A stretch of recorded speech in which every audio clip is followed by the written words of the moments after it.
Sa isang bansang nilalamon ng katiwalian, bigla na lang isa-isang naglalaho ang mga makapangyarihang opisyal ng gobyerno.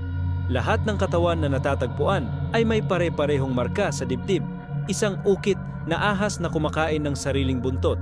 Walang nakikitang suspect at kahit ang pinakamahuhusay na investigador ay nalilito.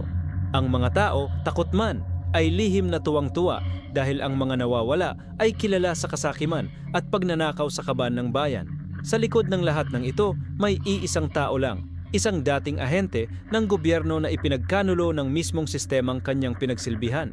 Nakulong ang kanyang pamilya dahil sa peking kaso at isa-isang pinatay ng mga taong nasa kapangyarihan. Ngayon, bumalik siya hindi bilang tagapagligtas, kundi bilang multong humahabol sa mga tiwali.